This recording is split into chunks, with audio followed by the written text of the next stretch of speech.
Bagong lahat, Aling Nenet, bumati kayo. Hello po, binabati ko po yung lahat ng taga San Roque, Angat, Bulacan.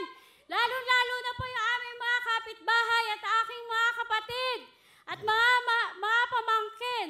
Alright, Nenet, ilan ang anak nyo? 18 years na po akong may kapartner sa buhay pero hindi po kami pinalad na magkaroon ng anak. Ba't hindi kayo nagkaanak? Bakit? Hindi ho kami nakapag-focus sa pagbuo ng sariling pamilya kasi Bakit? meron po kaming inalagaan at pinalaking 8 pamangkin. Pamangkin ko po, anak po ng aking panganay na kapatid. So, ibig mo sabihin, nag-alaga ka na hindi mo mga anak dahil... Hindi po, hindi ko po anak. Hindi po namin anak. Ano ba trabaho mo? Pinagmamalaki ko po na ako ay sidewalk vendors, nagbabalot po. Pero sa kabila na ako ay isang sidewalk vendor lang na magbabalot, ako po ay pinagmamalaki ko pong nakatapos po ako ng education nitong March 30, 2017. Woo! Nakatapos ka ng edukasyon, ikaw ay magiging isang guro. Tama ba? Magiging isang guro na po. Pero ang talagang ikaw ang ginagawa mo, isang sidewalk vendor, nagbebenta ka ng balot. Nagbebenta po ako ng balot. Dati po, nilaga, ngayon piniprito ko na po yung balot at penoy. Bakit ka naging successful noong 2017? Ano ba nangyari? Nakagraduate po ako nitong 2017 ng, yun nga po, yung education. So, nagtsaga ka mag-aral? Nagtsaga po ako mag-aral para po makaalis po kami sa ilalim ng tulay. Dahil doon kami nakatira. Sa kayo, sa ibabaw na? Sa ilalim pa rin. Ganon. So, ang ibig mo sabihin, saan tuloy kayo nakatira? Sa tulay po ng Sabang, San Roque, Angat, Bulacan. Pinagmamalaki ko po. Hindi ko ikinahihiya na sa tulay kami nakatira.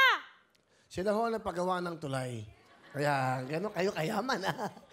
Biro lang. But anyway, so ang maganda nangyari sa 2017 ay nakagraduate ka bilang isang guro. Yun po ang unang-una.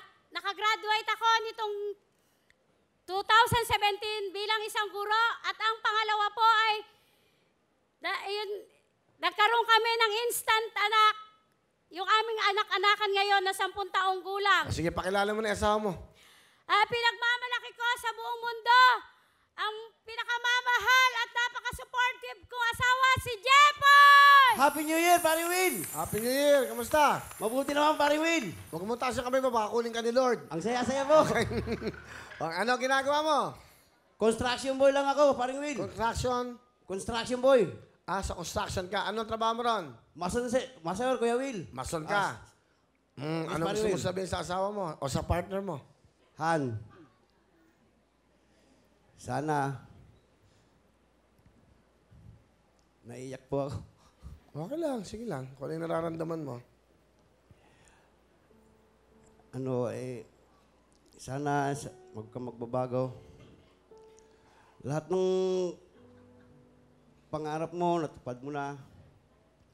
Lahat ng unos na naranasan na natin.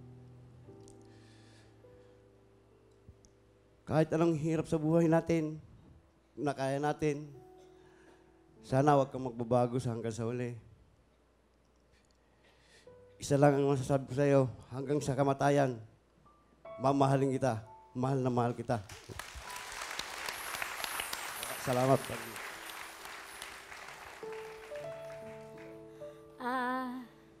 Han, maraming salamat sa ginawa mo sa amin ng aking mga pamangkin. Alam ko, nung una nahihirapan ka kasi hindi mo sila tunay na anak. Mga pamangkin ko lang sila pero lahat ng responsibilidad, inano ko sa'yo. Pina-okupa ko sa'yo. Maraming salamat. Mahal na mahal kita. Lahat gagawin ko. Lahat gagawin ko para sa uunlad ng buhay natin. Kahit anong unos ang dumating sa atin, kakayanin natin kasi nasa center natin si God. Hindi tayo nawawalan ng tiwala sa Kanya. Hindi man tayo pala simba. Pero hindi tayo nakakalimot tumawag sa Kanya. Mahal na mahal kita. Umasa ka, mamahalin din kita hanggang kamatayan. Yun! Di ba? Bait yung asawa mo, mukhang mabait eh. Oh. Pag ganyan ang noo kintabin, babait siya na. Okay? Maraming salamat, Parang Luis. Okay, meron kang 10,000 na. Happy New Year. Salamat po, Kuya Will. Okay, sige. Alright.